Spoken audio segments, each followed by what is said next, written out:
돌대 홍대 참여연대 우리가 할 수 있는 것들 지금 뭐하네 돌대 홍대 참여연대 아직도 회원 가입하지 않고 뭐하네 돌대 홍대 참여연대 우리가 할 수 있는 것들 지금 뭐하네 돌대 홍대 참여연대 아직도 회원 가입하지 않고 뭐하네 바로 너 바로 너 바로 너 바로 너 당신이 우리의 든든한 배후 0% 우리가 받는 정부 지원 0% 시위꾼 아냐 시민의 파수꾼 유엔이 인정하는 시민단체 파트너 행동하는 시민과 함께하는 권력 감시기구 참여연대 돌대 홍대 참여연대 우리가 할 수 있는 것들 지금 뭐하네 돌대 홍대 참여연대 아직도 회원 가입하지 않고 뭐하네 돌대 홍대 참여연대 우리가 할 수 있는 것들 지금 뭐하네 돌대 홍대 참여연대 아직도 회원 가입하지 않고 뭐하네. 안녕하세요. 참여연대 김승환 간사입니다. 정부 지원금 없이 회원의 회비로 운영되는 참여연대 함께 해주세요. 포털에서 참여연대를 검색해주세요. 전화번호 02-723-4251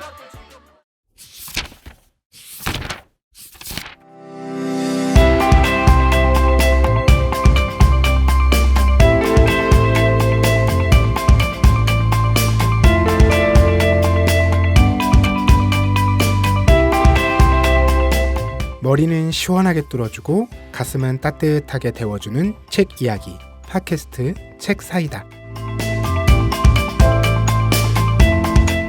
안녕하세요. 팟캐스트 책사이다입니다. 책사이다는 참여연대에서 만드는 책 이야기 팟캐스트입니다. 저는 진행을 맡은 박알라딘이고요. 오늘도 황주부님과 김느낌님 나와주셨습니다. 안녕하세요. 네, 반갑습니다. 네, 안녕하세요. 네, 여름에 특별히 찾아 읽는 책이 있으세요? 여름 되면 이런 건 꼭 한 권씩은 찾아본다. 저는 그런 시즌이 없답니다. 김느낌님은요? 여름 되면 뭘 찾아봐요? 어떤 특정한 주제나 소재의 책 아니면 뭐 책장에서 다시 꺼내보는 책 이런 거? 여름 되면 저는 남극 관련된 책을 찾아봅니다. 맞아. 그랬죠? 네, 뭐 남극의 여름이라든지 아. 뭐 남극의 셰프라든지 네. 왜냐하면 지금 남극은 한겨울이잖아요. 네. 가장 혹독한 시기를 보내고 일반인은 갈 수가 없는 시즌인데 그래서 더욱 끌리는 것 같아요. 네. 이열치열이 아니라 그냥 시원한 얘기라도 읽겠다. 저는 근데 제가 요즘에 책에 좀 약간 취미를 잃은지 요즘 유튜브를 많이 보고 있어요. 유튜브 본 시간이 엄청 늘어났어요. 재밌는 게 너무 많아가지고. 근데 거기는 사실 사계절이 다 있죠. 유튜브에는. 그렇죠. 네. 계절 감각을 못 느끼는 거군요. 그렇죠. 사실 이제 여름이라는 거를 네. 밖에 나가지 않으면 느낄 수가 없어요. 집에 있으면 그럴 수 있겠네요. 유튜브 보면 요즘엔 요즘도 아니죠. 이미 예전부터 그런 채널이 많았는데 예를 들면 뭐 일본 시부야 거리를 4K로 보여줘요. 그냥 보여주는 거예요. 그 거리를. 배경처럼 틀어놓는 겁니다. TV로. 집에서 느끼는 거예요. 그냥 거기에 가 있는 듯이. 소리도 나고 지나가는 사람들도 있고요. 그런 도시를 보여주는 4K 영상 엄청 많아요. 그리고 제가 예전에 비슷한 영상 컨셉을 박라디님한테 추천했었잖아요. 박라디님은 어느 도시에 가든 도서관에 가니까 맞아. 도서관에 가서 한 2시간만 찍어라 4K로. 그다음에 그거 이제 ASMR 컨텐츠로 올리면 이제 가령 뭐 암스테르담 도서관에 지금 뭐 코로나 때문에 갈 수 없지 않습니까? 평소에도 가기 힘들지 암스테르담은. 그럼 이제 거기서 이제 한번 가서 그 느낌을 맛보고 싶은 사람들이 틀어놓고 막 책 보고 공부한다는 거죠. 그래 요즘에 다 유튜브야. 제 친구는 요즘에 부동산도 그 유튜브로 이렇게 구경 많이 한다고. 그러니까 요즘에는 그런 집을 네, 임장이라고 해서 또 전문 용어가 있습니까? 네, 임장이라고 합니다. 임장이라고 그래요? 해서 이제 부동산에 가서 이제 직접 보는. 그래서 뭐 요모조모 이렇구나 저렇구나 이렇게 뜯어보고 가격이 얼마구나 약간 이런 이제 컨텐츠 임장 컨텐츠라고 합니다.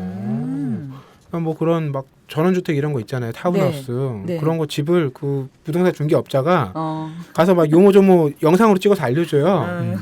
그러니까 그런 걸 몇 개 보고 나서 관심 있으면 그 사람한테 연락하면 되는 거예요. 그렇구나. 되게 신기하더라고요.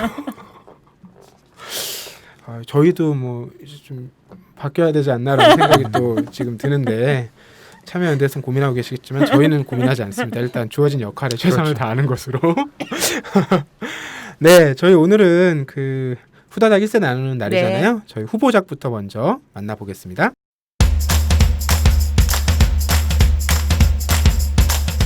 네, 얼른 1세가 팔리고 2세가 나오면 좋겠다. 2세를 찍을 수 있으면 좋겠다라는 바람으로 이야기 나누는 시간이죠. 후다닥 1세입니다. 후다닥 1세는 제가 후보작 3권을 추천을 드리면 김느낌님과 황주부님께서 한 권을 골라주시는데요. 오늘의 후보작 3권은 이렇습니다. 일단 첫 번째 책은 허윤정 작가의 책 코로나 리포트. 뭐 작가라고 말씀드렸지만 전 국회의원이고요. 그 코로나 이슈 때 현장에서 계속 의정활동을 했던 분이죠. 네. 이 책의 부제가 대한민국 초기 방역 88일의 기록이에요. 첫 문장이 아마 뭐 대한민국에서 코로나가 뭐 확진자가 발생했다 이런 식으로 시작을 할 거예요. 그래서 그 날부터 총선 때까지 상황을 이제 일지 형식으로 쭉 보여줍니다. 근데 한국에서 어떤 이슈가 생겼을 때 이런 식의 기록이 극히 드물어요. 일본에는 이런 게 엄청 나오거든요. 아 그래요? 네, 그러니까 뭐 그 3.11 동일본 대지진 때도 막 그 총리실에서 벌어지는 일 같은 거를 전문 기자들이 뭐 거의 막 분 단위로 쪼개가지고 총리 관저의 100일 뭐 약간 이런 식으로. 맞아요. 그런 식의 책이 엄청 나오거든요. 근데 우리는 그 실제 현장에서 벌어진 얘기를 듣기가 되게 어려워요.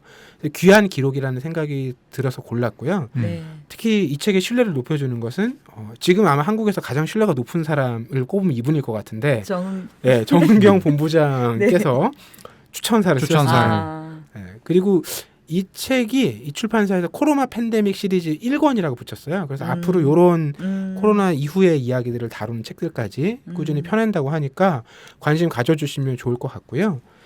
두 번째 책은 소설입니다. 테마 소설집인데 제목은 시티 픽션이에요. 그래서 7명의 소설가들이 네.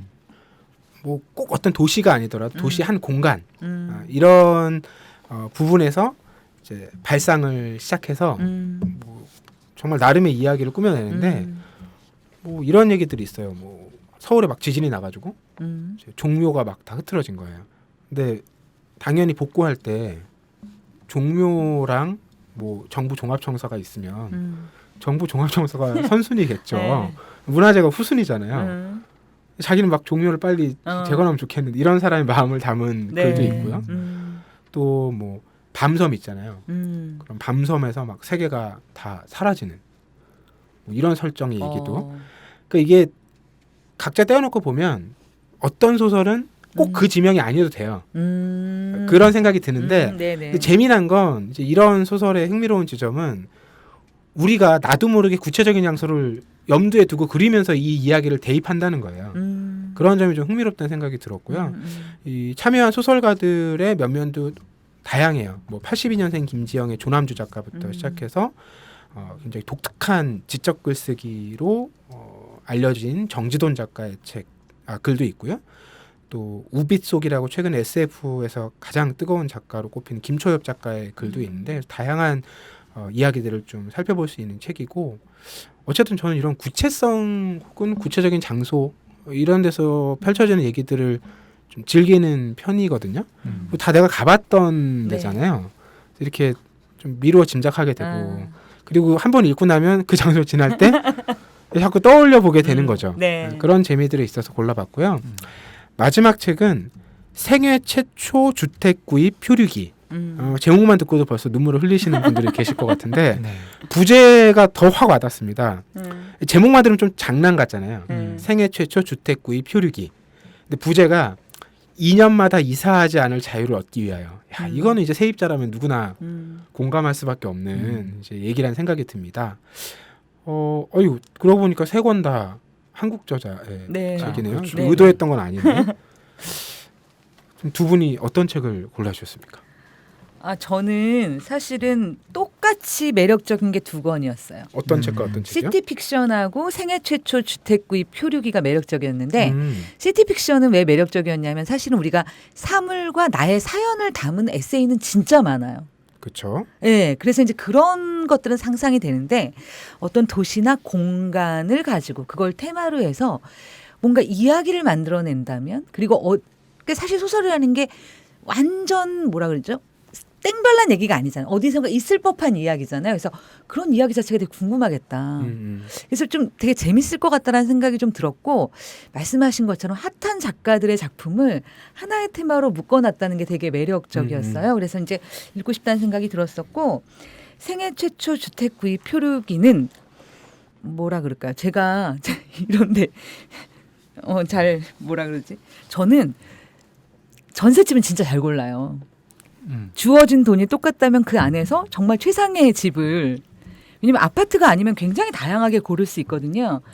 그래서 정말 이사를 많이 다녔고 이런 경험을 가지고 있는데 2년마다 이사하지 않을 자유를 얻기 위한 약간 짠한 이 느낌 때문에 궁금했어요. 정말 짠하다. 그래서 어떤 내용이 들어있을까? 근데 그랬습니다. 그래서 매력적이었어요. 김느끼님께서 픽을 해주신 건가요, 결국? 그렇죠. 결국 제가 시티픽션보다는 생애 최초 주택 구입 표류기가 좀 더 땡겼기 때문에 이 책으로 선정되었습니다. 네. 자, 그러면 선정의 이유와 이 네. 책을 읽은 감상은 저희 본격적으로 후다닥 1세에서 나눠보겠습니다.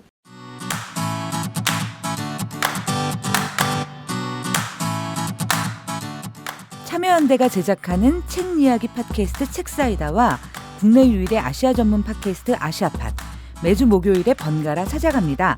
정부 지원금 없이 회원의 회비로 운영되는 참여연대입니다. 청취자 여러분, 참여연대 회원이 되어주세요.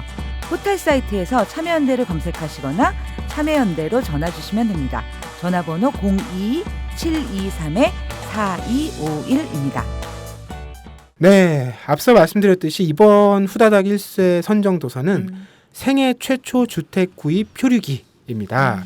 뭐 제목을 보면 최근에 뭐 많이 나오고 있는 그 본인이 겪은 어떤 상황이나 주제나 뭐 본인의 직업이라든지 이런 일상 에세이의 한 시도라고 볼 수 있을 것 같은데 아마 뭐 이런 얘기를 쓴 책도 없진 않았을 거예요. 근데 이 책이 지금 나오자마자 초반 반응은 괜찮거든요. 많이 팔렸더라고요. 어. 교보에서도 보면 평대라고 하잖아요. 아, 그렇죠.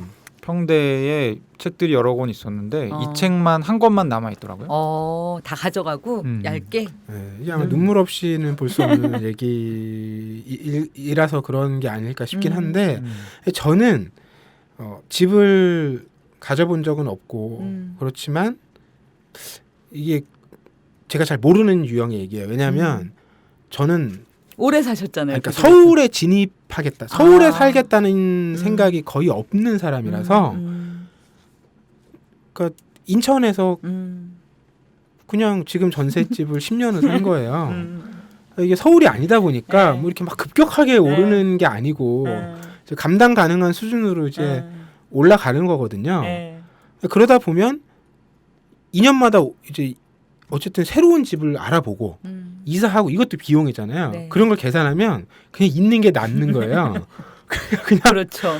어떻게 하다 보니까 지금 연장 계약을 무려 4회를 해서 지금 9년 넘게 살고 있는데 사실 겪어본 얘기는 아니지만 뭐 상황이 다르진 않습니다. 김느낌님은 지금 자가하신가요? 아니면 뭐 저는 자가라고 할 수는 없고 저도 뭐 전세 비슷하죠. 전세 비슷한 상황인데 이런 이 지금 저자가 강병진 저자 님과 같은 분들이 제 주변에 굉장히 많습니다. 이분도 기자고 저도 기자고 기자는 서울에 살아야 돼요. 서울에 안 살면 너무 힘들어. 물론 이제 모든 기자가 서울에 사는 건 아닌데 서울과 멀어지면 멀어질수록 직장 생활이 굉장히 괴로워져요. 왜냐하면 모든 뭐 사고가 터지고 뉴스가 나오고 이런 것들이 대부분 서울 안에서 이루어지는 일이기 때문에 일단 기자인데 서울 바깥으로 밀려나고 싶지 않다라는 거는 너무나도 공감이 갔고요. 근데 이제 저는 이분하고 약간 다른 유형의 사람이죠. 그렇기 때문에 이분이 뭐 짠하다던가 뭐 그러니까 이분이 살던 생활이 제가 한 2015년까지 유지하던 생활입니다. 결혼과 동시에 제가 다른 세계로 왔죠. 이분은 지금 결혼 안 했거든요. 아직. 그거 참 중요한 맞아요. 기점이 되겠죠. 네, 그쵸. 굉장히 중요한 기점이죠. 왜냐하면 결혼 안 하면 그냥 빌라에 살아도 돼요. 이분이 지금 빌라 결국에 이제 생애 최초 주택 구입을 뭘로 했냐면 빌라로 했거든요. 그렇죠. 근데 빌라는 한국에서 부동산을 좀 안다는 사람들은 가급적 말리는 구입 대상이죠. 그렇죠. 이 책에도 그런 대사 맞아요. 나오잖아요. 예. 야 집을 살려면 아파트를 아파트를 사야지 왜 사야지. 빌라를? 야 돈이 그걸 없다고. 몰라? 그걸 몰라서 내가 빌라를 살까? 이런 거죠. 그러니까 말씀처럼 이제 어떤 아. 일시적 거주의 목적이라고 생각하면 사실 아파트랑 빌라랑 별 차이가 없을 수 있어요. 근데 이제 뭐 생활을 계속 오랫동안 유지하고 이어가야 그렇죠, 되고 그렇죠. 또 자녀가 생활보다 있고 사실은 예, 자녀도 근데 사실은 빌라에도 사람이 정말 많이 살고 다 거기서 학교 다녀요. 근데 그냥 가장 결정적으로 재산 가치? 그러니까 이것이 맞아요. 네. 그런 맥락을 말씀드리던 거였는데 네. 제가 표현에 좀 오해가 네. 있었을 것 같아요. 이게 무슨 얘기냐면 집을 막 사고 팔아가지고 혹은 내가 갖고 있으면서 그걸로 재산을 막 증식시키겠다. 그 재산의 유지잖아요. 그게 그런 부분에 대해서 크게 욕심이 없으면 이제 아파트랑 빌라의 차이가 아마 극단적이지는 않을 거예요. 무슨 물론 이제 택배를 경비실에서 대신 맡아준다든지 이런 차이는 있겠지만 네. 위치로 보면 아파트 옆에 빌라가 있잖아요. 그렇죠. 그렇게 보면 별 차이가 생활 편의 시설이라는 것도 사실 그 중간에 있는 것이고. 근데 그럼에도 열의 9은 빚을 더 내서라도 아파트를 무조건 사야 된다고 얘기한다는 거죠. 제가 왜 아파트를 사야 되는지에 대해서 아주 간략하게 설명을 드리겠습니다. 네. 왜 아파트를 사야 되냐면 빌라는 내가 팔고 싶을 때 팔 수가 없어요. 아 그래요? 거래가 더 힘들어요? 그럼요. 이 책에도 나옵니다. 뭐라고 하냐면 정확하게 엄마는 더 큰 집에 약간 큰 평수의 빌라로 가길 원했다. 근데 그 빌라는 이제 엘리베이터도 없고 그랬더니 이제 다행히 이제 고맙게도 어머님이 이제 계속 그런 고집을 피우셨는데 고맙게도 이 부동산 이제 업자분이 계셨나 봐요. 지인 중에 그분이 이제 딱 명쾌하게 정리해 줬던 게 이 저자 이름이 강병진인데 병진이가 혹시라도 결혼할 수 있는데 그때 이 집을 팔고 다른 집으로 가야 될 수 있다. 그렇게 하고 싶다면 무조건 역세권에 엘리베이터가 딸려 있는 빌라로 가는 게 최선이다. 엘리베이터가 딸려 있는 역세권 빌라의 이유는 뭐겠습니까? 이거는 그래도 팔 수가 있어요. 근데 빌라 중에서도 이제 유독 안 팔리는, 팔기 어려운, 그러니까 내가 들어가면 죽을 때까지 살아야 될 수도 있는 그런 빌라들이, 이거 물론 과장입니다. 가격을 많이 낮추면 당연히 팔리겠죠. 서울이니까. 그렇기 때문에 아파트를 사야 된다고 말들을 하는 거죠. 왜냐하면 내가 인생에 무슨 일이 벌어질지 모르잖아요. 근데 이제 아파트 같은 경우는 굉장히 큰 자산이고, 내가 가령 갑자기 뭐 왕왕 일어나는 일입니다만 부모님이 갑자기 굉장히 위중한 병환, 암이라든지 이런 게 걸려요. 이제 보험이 가입이 되어 있어도 목돈이 필요할 수가 있어요. 목돈 마련이 쉽지 않다. 예금이 없다. 그러면 이제 집을 처분을 해야 돼요. 근데 이때 집이 안 팔리면 사람이 얼마나 빡치겠어요. 이걸 경험해본 분들이 피해 어드바이스를 하기 때문에 네? 피해 조언들을 하기 때문에 사람들이 아파트를 찾는 거죠. 아니, 황주부님은 네. 이 책 읽으시면서 네. 어떤 부분이 제일 와닿으셨어요? 저는 사실 이 책을 에세이처럼 읽었어요. 그러니까 집 자체를 뭐 구하고 이런 것들도 있지만 본인이 왜 독립을, 그러니까 40살이 넘으면 어떻게 보면 돈을 더 줄여서 진짜 예를 들어서 쓸만한 집을 사람들은 살려고 할 텐데 본인이 어떻게 결심을 하냐면 40이 넘어서 내가 오피스텔 월세로 독립을 하고 어머니한테 내 명의로 빌라를 네. 일단은 사서 거기서 살게 해드리는 거예요. 그러면서 본인이 왜 그렇게 할 수밖에 없었는지의 역사가 쭉 나오는데 저는 그랬어요. 그러니까 마치 내 어린 시절이 있는 것 같았어요. 그래서 내가 이사를 몇 번 갔지 이걸 세면서 읽었거든요. 사실은. 나 어렸을 때 제가 태어난 건 사골세 방이에요. 네, 저도 옛날에 그렇습니다. 사골세 마당을 공유하는 사골세 방에 태어나서 뭐 초등학교 2학년 때쯤 처음으로 우리 아빠 명의의 집이 생겨서 집을 지어서 들어갔다가 뭐 집이 망해서 다시 무슨 월세집에 살았다가 이 역사들을 쭉 같이 따라가면서 읽게 돼서 사실 짠하다는 느낌보다 저는 굉장히 따뜻하게 읽었어요, 솔직히. 그러니까 처음에 느낌은 이 표지나 여기 카피들은 굉장히 뭐라 그럴까 짠했지만 네. 저는 굉장히 따뜻한 느낌으로 읽었고 솔직히 저는 이걸 다 읽고 난 다음에도 아파트를 사야 된다고 생각 들지 않고요. 그러니까 우리에게 집이 뭘까 이런 생각을 많이 하게 됐어요. 나에게 집은 뭘까? 여기에 보면 그런 말이 나와요. 일단 내 명의의 집이지만 어머니가 사시잖아요. 그럼 어머니한테 집이란 뭘까? 어머니는 태어나서 지금까지 한 번도 혼자 산 적이 없는 분이세요. 대부분의 많은 어머니들이 그러실 수 있잖아요.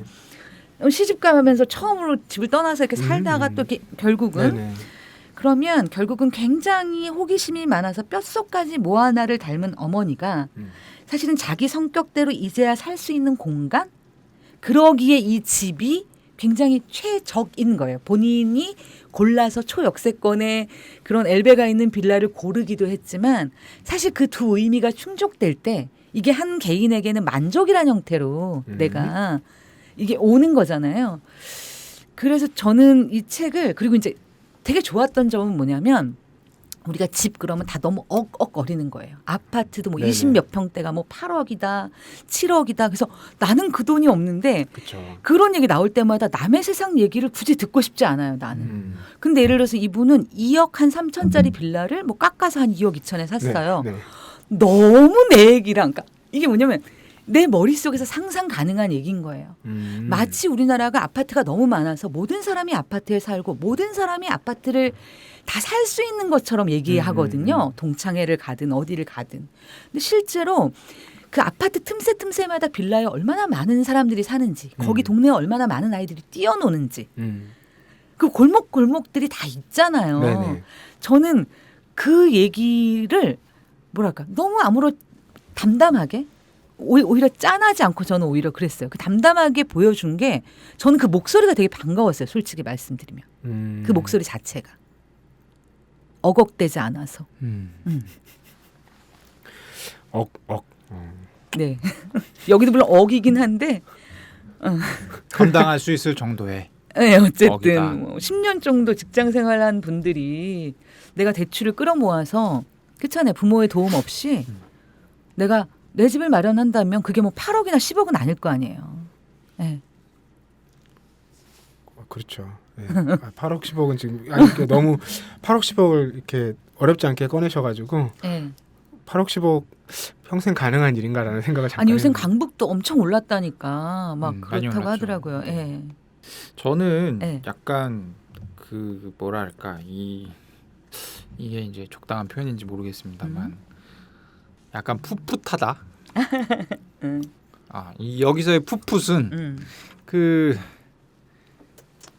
약간 어리다는 느낌이죠. 그러니까 이분께서 집을 고르고 뭔가 이 생애 최초 주택 구입에 이 감정이입을 하는 정도가 그 부재만 봐도 알 수 있는데 2년마다 이사하지 않을 자유를 얻기 위하여. 서울에 살아야만 하는 건 아니거든요, 사람이. 근데 이 사람은 자기가 서울에 살아야 되는 게 당연하다고 생각을 하고 있어요. 그리고 2년마다 이사를 다니는 거를 그 자유에 대한 침해라고 생각을 하는 거예요. 부재에서 저는 그게 느껴져요. 일단 그래서 불편했어요. 이 생각은 너무 어리다. 이런 사고 방식은. 왜냐하면 아니 2년 얼마든지 인천으로 가도 되고 바갈라딘이 9년째 살고 계시다고 했잖아요. 인천으로 가도 되고 서울은 인천을 비하하는 게 아니라 서울이 워낙 부동산이나 전세나 이런 게 경쟁이 심해요. 그러니까 누구나 서울에서 살고 싶어 하고 그리고 이제 서울이 제일 핫한 장소잖아요. 한국에서는. 그렇기 때문에 경쟁이 많아서 그런 건데 2년마다 이사하지 않을 자유라는 건 없어요. 그러니까 이사 2년이 됐는데 이게 말 꼬인다. 이 문장 자체가 비문이라 네. 약간 말 꼬이는데 내가 이사를 하지 않고 그 자리에서 계속 살 수 있는 게 권리가 아니에요. 제가 생각할 때는. 근데 이분은 그거를 지금 권리로 생각을 하고 있고 자유를 얻기 위해서라고 하고 있고 그리고 이제 이분이 집을 구할 때 보면 그게 이제 엄마한테 주는 선물인데 엄마한테 안 물어봐. 네 명이 할 거니까 내가 나중에라도 살고 싶은 집을 사고 나 싶다잖아요. 이해가 안 갔어. 이게 만약에 엄마한테 선물을 할 거다 진짜로. 그러면 엄마한테 물어봐야지. 어디 살고 싶냐고. 사실 그러니까 이게 여기서 저는 네. 이제 생애 최초 주택 구입이라는 게 네. 집을 사는 게 워낙 큰 일이잖아요. 네, 네. 근데 누구나 큰 일을 처음 할 때 음. 실수들을 하거든요. 맞아요. 그 실수들이 되게 투명하게 네, 네. 아주 솔직한 필체로 그려져 있어서 굉장히 정감이 있었고 맞아요. 네. 동시에 음. 굉장히 답답했어요. 왜냐면 이분이 나이가 40이 넘었는데 뭔가 이게 제 이제 말 오해 없이 들으셔야 되는 게 40이 넘었다고 해서 당연히 주택 구입에 대한 경험이 있어야 되는 건 아니에요. 하지만 뭐랄까 그러니까 어떤 사람들은 30대 초반에 하는 경험들이거든요, 사실. 그러니까 굳이 집을 사지 않더라도 그러니까 뭔가 뭐 전세를 얻는 것도 사실 큰 결정이잖아요. 인생에 있어서 네. 주거를 계속 바꾸고 내가 어디에 살지 이런 의사결정을 해가는 과정들이 그래서 이제 저는 이분이랑 지금 약간의 환경이 굉장히 다른 환경이기 때문에 저는 사실 빌라를 가급적이면 가고 싶지 않거든요. 왜냐하면 아까 얘기했던 황금성의 이유기도 하고 그리고 이제 딸이 있으니까 그러니까 약간 그런 생각을 하게 돼요. 그러니까 젊었을 때는 저는 이제 결혼하기 전에는 평생 전세로 살아도 뭐 너무 보금자리론 잘 나오고 뭐 2억 이하에서는 그냥 가고 싶은 사실 이제 살고 싶은 집에 살 수 있을 정도의 수준이거든요. 우리 지금 한국의 보금자리론이 그걸 그래요? 그럼요. 보금자리 론이라는 것도 지금 저도 처음 생소한 알았어요. 단어인데요.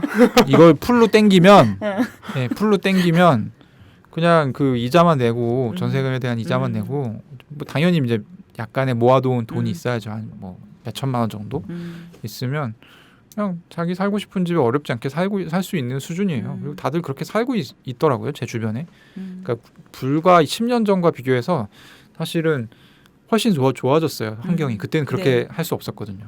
그럼에도 불구하고 지금은 저는 자가를 선호하죠. 집은 있어야 된다. 왜냐하면 그게 나한테 무슨 일이 닥칠지 모르는데 그 만약에 상황이 벌어졌을 때 최소한의 생활의 안정을 줄 수 있는 공간이 자가주택이니까. 전세는 만약에 내가 1년 8개월 살았는데 갑자기 내가 어딜 다쳤다 심하게 그럼 이제 4개월 1년 8개월이니까 4개월 있다 나가야 되는 거잖아요. 나가라고 하면 나가야 되는 거죠. 그러면은 그 아픈 몸에 스트레스가 엄청날 거잖아요. 그걸 이제 상상하고 싶지 않은 거지. 여기서 황주부님은 네. 자가 주택을 가져본 적이 없다고 하셨잖아요. 아니 예전에 한 번 있었죠. 한번 네. 한 번 있었고요. 네. 그렇게 하니까 뭔가 네.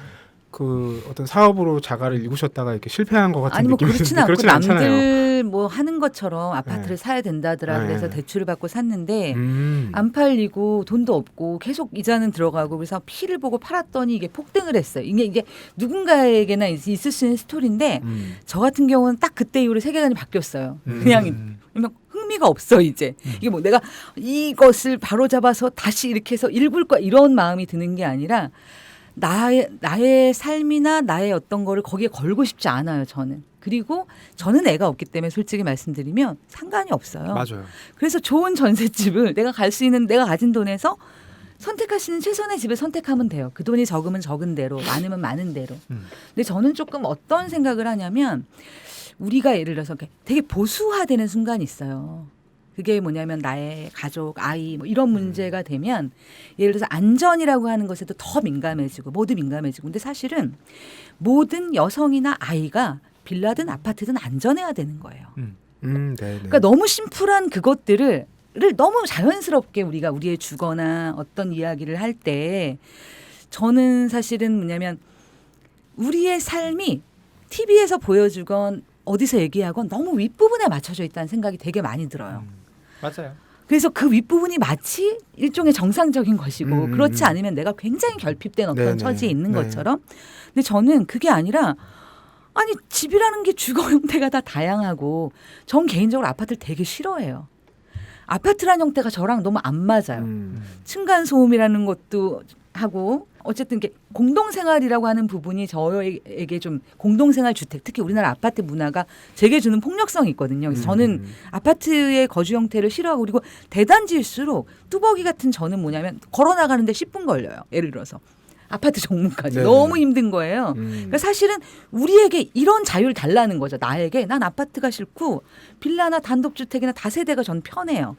근데 마치 이런 얘기가 누군가 얘기하면 야 네가 뭘 몰라서 그래. 그렇죠. 넌 지금 나이가 50이 돼서 제정신이니?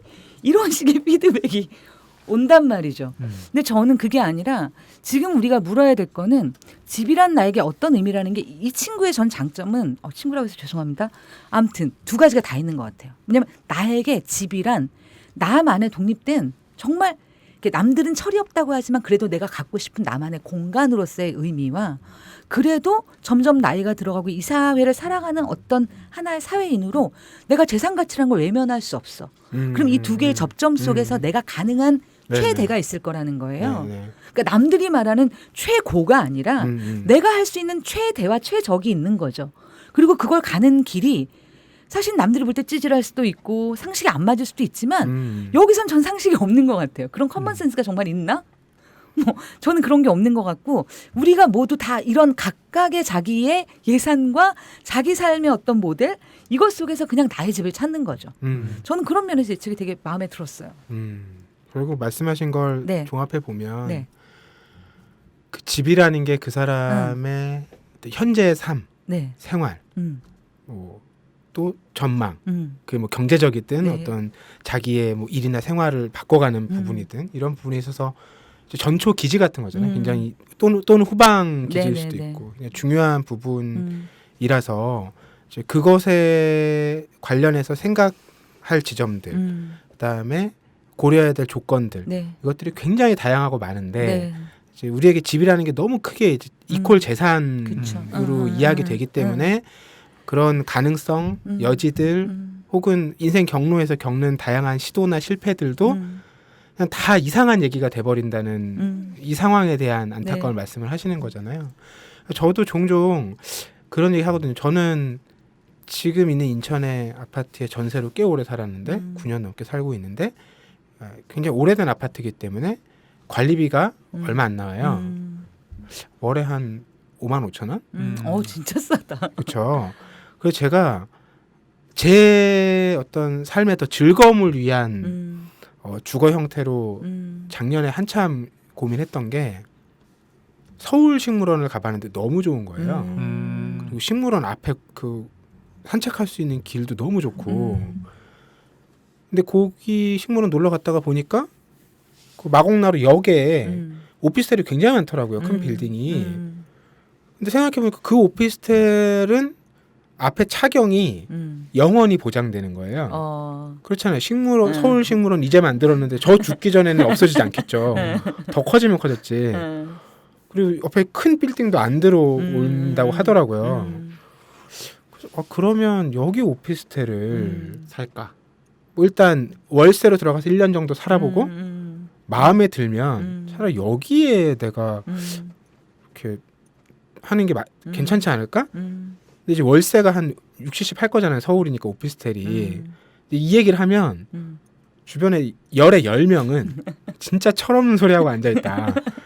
그걸 그만큼 이제 할 것 같으면 대출을 받아서 뭐 아파트를 당연히 이 얘기 나오는 거예요. 그리고 그 인천에 그건 뭐 책에다 준 거냐. 그건 뭐 그냥 줘서 뭐 할 거냐. 근데 저 나름대로 또 계산이 있는 거예요. 그걸 뭐 이사를 하는 것도 쉬운 일이 아닌데 내가 일단 시도해보는 난 기회비용으로 그 월세 쓰겠다는 거다. 그렇죠. 그리고 그 이사에 드는 에너지와 이사 비용만 생각해도 이게 몇백이다. 맞아요. 그러면 사실 큰 손해가 아니다. 그게 내가 투자해서 여기가 별로였다고 해도 이렇게 얘기해도 저만의 항변으로 끝나곤 하는 장면들이 지금 기억에 나네요. 네. 이게 이 대화가 지금 황주부님과 바갈라디님이 하는 대화는 굉장히 아름다운 대화입니다. 굉장히 아름다운 대화고 제 기준으로 봤을 때 30대, 40대만이 할 수 있는 대화입니다. 갑자기 어른한테 이제 한 소리 듣는 것 같다. 둘 다 철없다고. 왜냐하면 왜냐하면 30대 40대까지는 실업의 위협을 받지 않거든요. 왜 사람들이 아파트를 사고 자산 가치에 어떤 로스가 없는 왜 자산을 그게 아파트잖아요. 빌라는 이제 시세가 많이 떨어질 수 있는데 아파트는 비교적 거래하기도 쉽고 네. 가격도 뭐 어느 정도 한국에서는 좀 계속 우상향을 그려왔으니까 왜 사냐면 그 노후에 먹을 게 없으면 아파트 마지막 뜯어먹고 보루. 살아야 되는 거예요. 음. 그 생각을 하고 이제 사는 거고 그런 부분들에 대해서 자신감이 있는 사람들은 이런 아름다운 대화를 할 수 있는 거죠. 아, 그럼 저희도 뭐 나쁘진 않아요. 나쁘지 않은 거고 좋은 거예요. 좋은 건데 약간 그 요즘에 나 혼자 산다나 네네. 뭐 구해줘 홈즈나 이제 집을 뭐 이런 거 하는 프로그램들이 많이 나오잖아요. 네. 보면 이제 특히 나 혼자 산다 같은 경우를 보면 그 아직 독립을 하지 못한 그러니까 자기만의 공간을 갖지 못한 사람들이 자기만의 생활 공간에 대해서 가지고 있는 로망이 되게 투명하게 드러나요. 그래서 그 로망이 너무 이게 그 로망이 있는 거죠. 자기만의 네네. 공간에 대한 로망이 있어서 그 이런 생각을 못 하는 거지. 오히려 그 시기에는.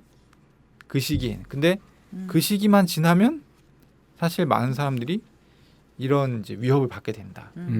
이제 한국 사회에서 사실 3, 40대에도 계속 한 직장에 있거나 계속 정규직을 유지하거나 일정 소득 이상을 유지할 수 있는 사람이 굉장히 소수거든요. 아주 건실한 기업에 다니는 사람이나 굉장히 잘 나가는 뭔가 이 뭐 자영업자라고 해야 되나요? 그런 사람들이나 이런 사람들 말고는 결국에는 아파트로 사람들이 다 귀결되게 되는 데는 그런 합리적인 이유가 있는 거죠. 역시 오늘 이 이야기였던 결론도 황주부님과 저는 이제 오늘을 산다. 오늘만은 아니지만 어쨌든 오늘을 산다. 네. 뭐 이런 얘기 아닌가 싶네요. 어쨌든 이 생애 최초 주택 구입 표류기 저희 후다닥 1쇄로 오늘 이야기를 나눠봤는데 일단 초반 반응을 보면 이제 비슷한 궤적이나 고민을 갖고 있는 젊은 세대들 그러니까 이 저자가 79년생이잖아요. 네. 그러니까 이제 고 연배부터 한 80년대 초중반생까지 그러니까 어떤 이제 주택 첫 주택을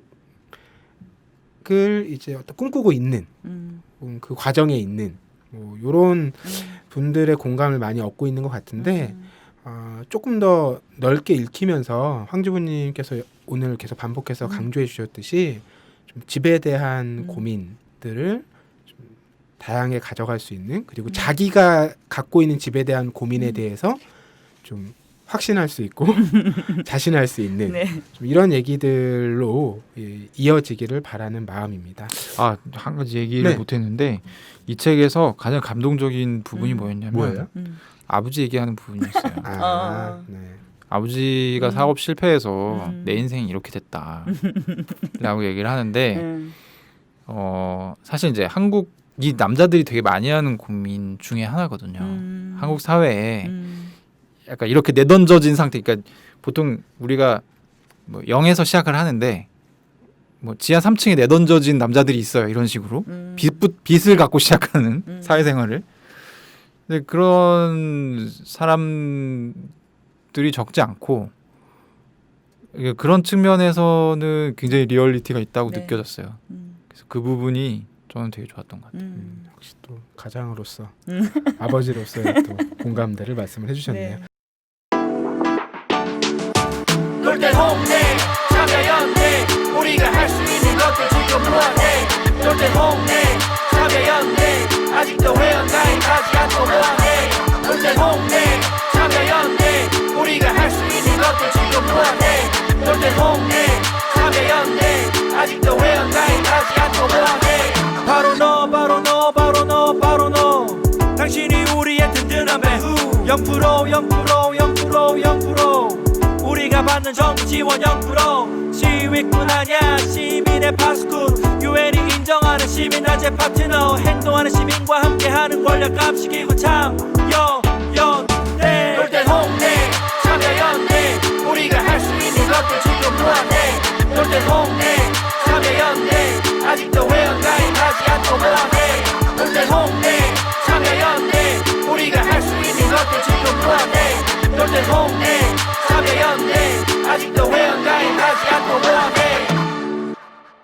네, 저희 오늘 책사이다 66회 후다닥 1세는 강병진 작가의 책 생애 최초 주택구입 표리기로 이야기 나눠봤습니다. 오늘도 함께해 주셔서 감사드리고요. 저희 책사이다는 또 다음 시간에 재미난 주제로 다시 찾아뵙겠습니다. 고맙습니다. 네, 네, 감사합니다. 감사합니다.